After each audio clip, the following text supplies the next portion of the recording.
Dr. Victor here. As we saw in the previous video, a low intake of magnesium was found in a big part of the population.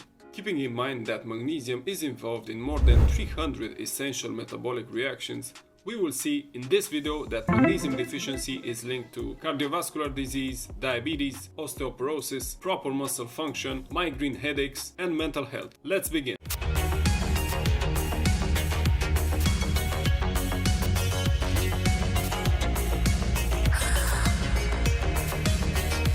Now remember, if you have optimal magnesium levels and intake especially, so you are regularly eating foods high in magnesium, you don't need to worry about magnesium deficiency risks or magnesium supplementation. The problem is that subclinical magnesium deficiency could have almost no symptoms, and this chronic deficiency in years could increase the risk of certain diseases and reduce your overall health. Magnesium is involved in the function of blood vessels. For example, in one study, magnesium supplementation reduced systolic blood pressure by about 2 to 3 millimeters. And it also reduced diastolic blood pressure. A greater effect was seen at higher doses of magnesium, more than 370 milligrams per day. So optimal magnesium intake through diet or supplementation might play a role in the prevention of hypertension in those with inadequate dietary intakes. And a more recent meta-analysis reported a 10% lower risk of coronary heart disease with higher versus lower dietary magnesium intakes. There were also some correlations between magnesium levels and the risk of stroke. We see that adequate magnesium intake can have a protective role for cardiovascular disease. Several randomized controlled trials also reported a reduction in circulating C-reactive protein, a marker of inflammation, following oral magnesium supplementation.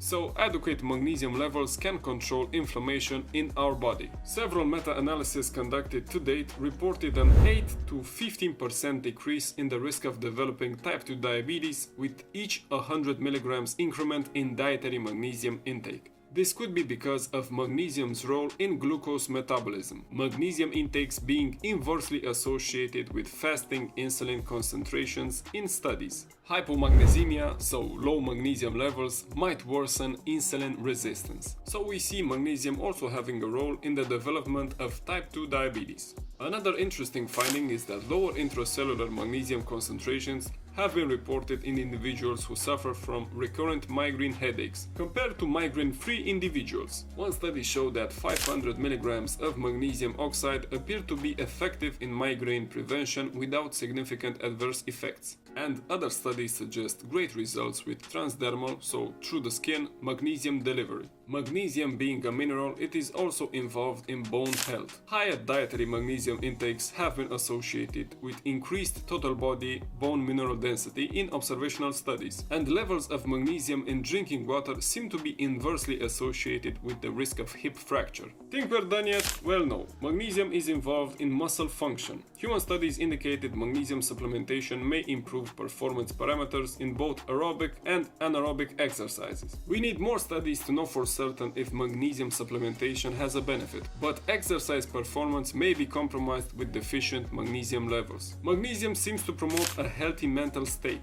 Consumption of magnesium chloride for 6 weeks resulted in a significant improvement in depression and anxiety scores by -6 and -4.5 respectively. In the study, they took 4 tablets of magnesium chloride per day, each having 500 milligrams. Magnesium is also linked to vitamin D levels, pregnancy complications, asthma, and cardiac arrhythmia. There are many different magnesium supplements with different absorption rates and concentrations of actual magnesium. Magnesium citrate seems to have the best absorption and is the preferred oral magnesium supplement for migraine prevention. Here are some good sites to learn about different supplemental magnesium and their uses. As we can see, there are many different types of supplemental magnesium with different excipients, organic, anorganic magnesium, all more helpful for different things. Now remember, yes, preventing a deficiency is important, but having optimal levels is also important. Studies on magnesium have showed a correlation between higher levels and a greater prevention of certain diseases.